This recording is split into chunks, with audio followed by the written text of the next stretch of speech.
Entrem en matèria en Levante Directe per a parlar de la nostra salut mental i ho fem, com sempre, amb el psicòleg Enric Valls per a abordar un tema que causa moltíssima preocupació, les relacions tòxiques en la familia. ¿Qué tal, Enric? Buenas tardes. Buenas tardes. ¿Qué tal, Arantxa? Hablamos de la familia, complicado a veces. Entiendo que es uno de los temas que se abordan habitualmente en consulta.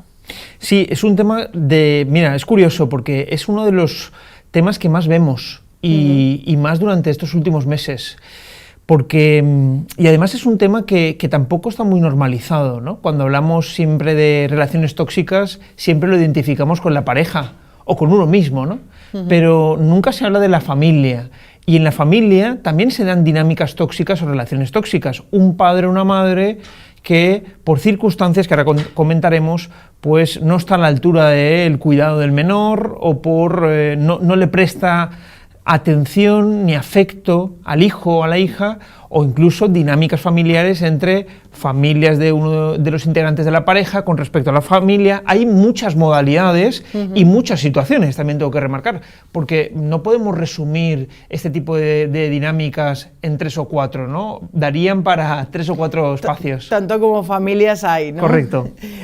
¿Cómo puedo saber si estoy en un ambiente familiar tóxico?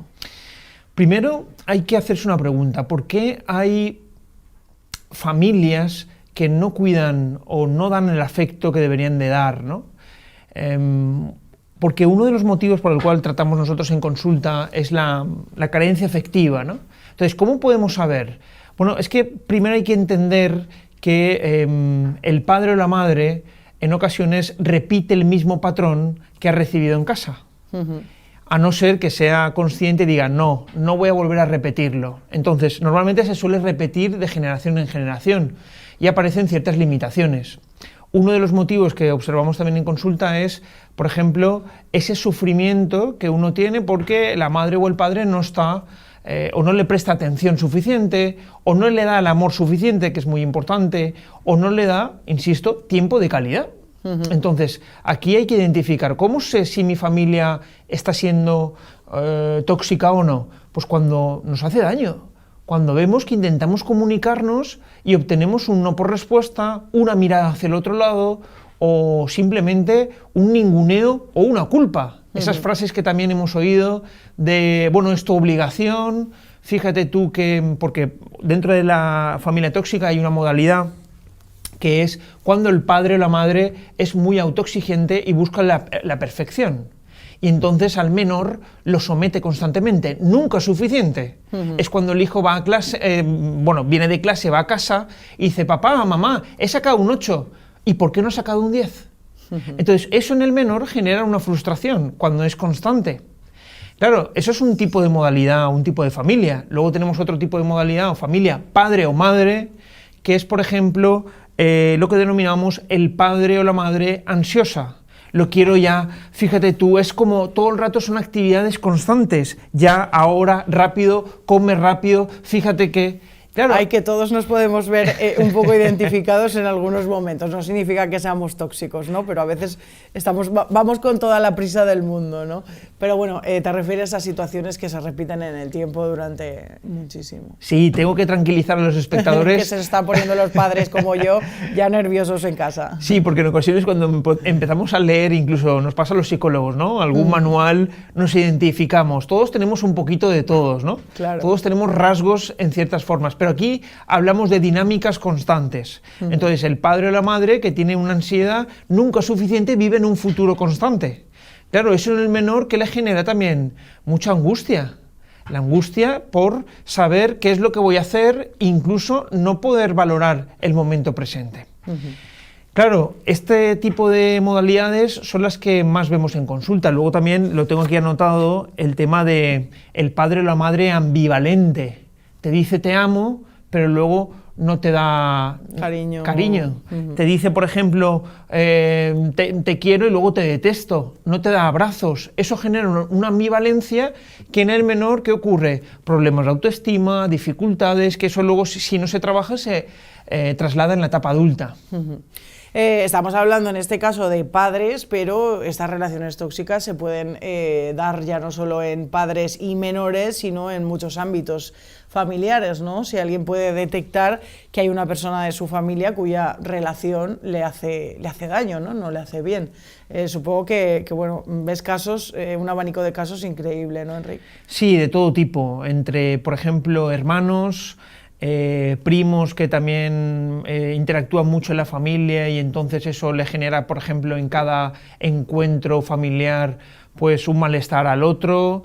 Luego también nos vemos mucho entre familias políticas, es decir, si la pareja tiene la familia pues que no se lleva bien con el suegro, tal, etcétera. Existen muchas dinámicas que pueden producir, insisto, mucho malestar psíquico y emocional. ¿Cómo afecta a la salud mental este tipo de relaciones tóxicas? Pues dependiendo del grado o del nivel de dificultad o de gravedad, como decía, afecta de una forma muy intensa. Es decir, aquí depende mucho de la vinculación que tengamos con el otro. Por ejemplo, no es lo mismo la vinculación que se tiene con un padre, con una madre, con un hermano, que quizá con un primo o un hermano, perdón, un primo o un sobrino, pero aún así eso también afecta.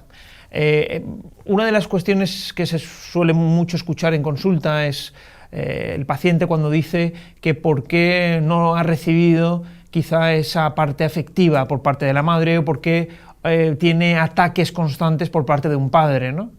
Entonces, claro, eso es muy doloroso, porque, claro, viene de un vínculo afectivo muy cercano. Y nunca alguien se espera que un familiar cercano se meta con uno.